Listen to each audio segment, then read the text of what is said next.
What's the most important attribute you look for in a drummer? What I look for in a drummer is never to look at him. Right. Because I know him there. Right. You know? To me, doing what I do is giving that beat, boy. And you know, and you know it's there, you don't have to think about it. Just rhythm's an amazing thing, you know.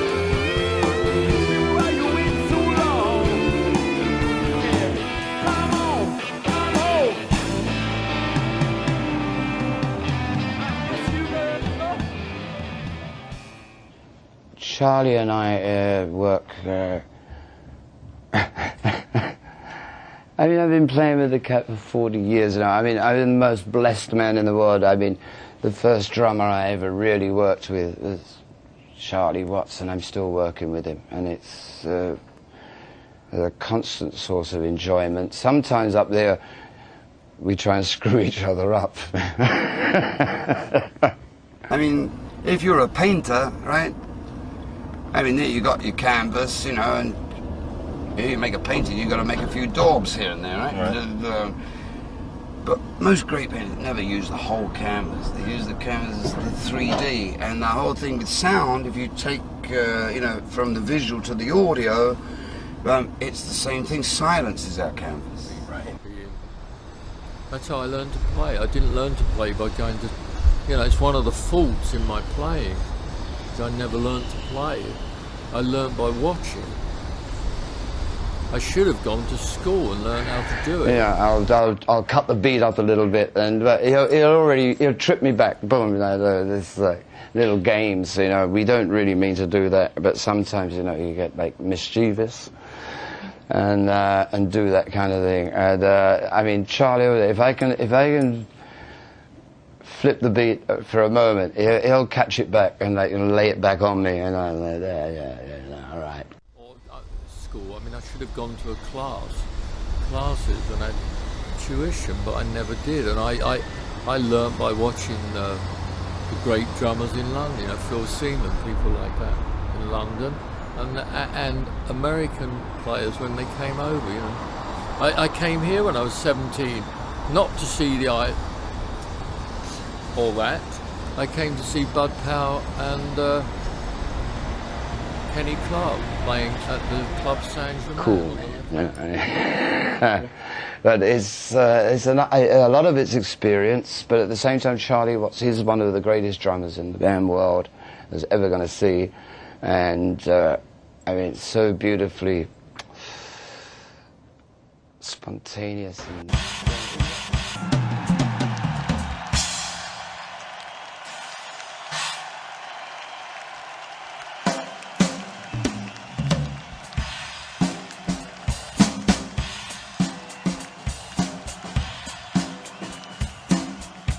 he got the moves, you know. I mean, I've worked, you know, and between him and Steve Jordan and Charlie Drayton, Georgie Rosselli, and Joseph Modaliste from the Meters. I mean, I've worked with some of the best drummers, and I've been blessed that way. And without a great drummer, it's such hard work to like just keep the thing going, you know. But with a drummer, they give you the freedom to be able to, yeah, do what you want to do. I mean, you don't feel like tied down, you know, and that's really what it is, you know.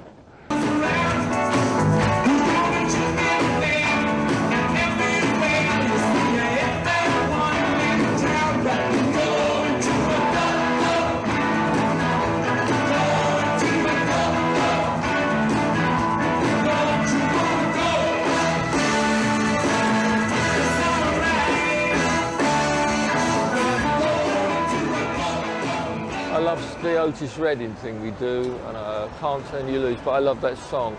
Going to a Go-Go is great to play. They're very straight ahead, and they're about the groove, really. You know, you haven't got, you just get into the groove, particularly with Going to a Go-Go. It's just a lovely thing, that beat, you know, with the tom-tom guy.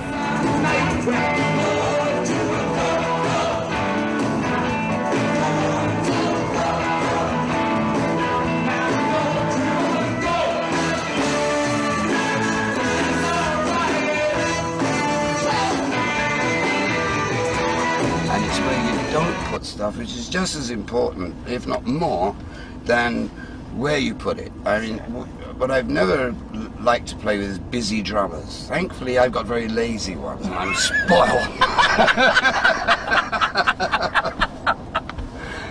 And maybe that's rock and roll.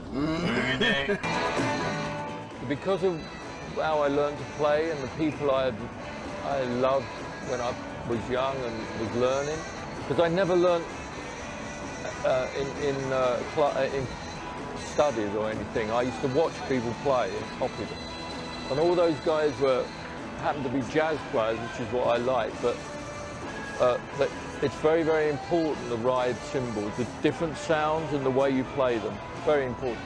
Whereas in rock bands, it's not so important. I mean, some really, really great rock drummers, or guys that play rock and roll, have dreadful sounding cymbals, really.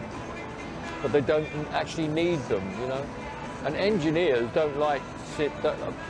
usually don't like cymbals that really ride over everything. I do, but that's the way I play, you know. They don't like that because it's not clean and not, you know, you can't control it. Most of these cymbals are really old. This one is about 30 years old, if not older. And this one is 30 years old, this flat, U-fit. These things break all the time, and these are really old. These are as old as these. So, but I keep lots of my things I keep for years. Not only drums, everything.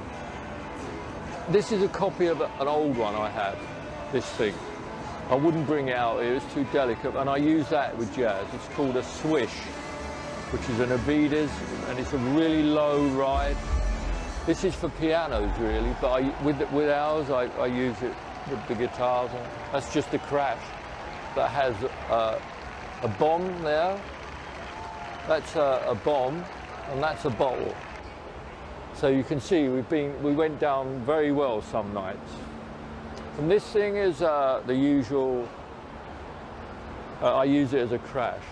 It's like a Chinese cymbal, same as that, except that's got rivets in. But this takes quite a hard bash every night, and they split on the edge. Because you're not supposed, you originally weren't supposed to use, the way they're made, they're not really meant the way I play them, you know? You're not meant to crash these, really. And they do take, if you catch them wrong, this one's going here. And this will go further and further, and the sound will just choke up.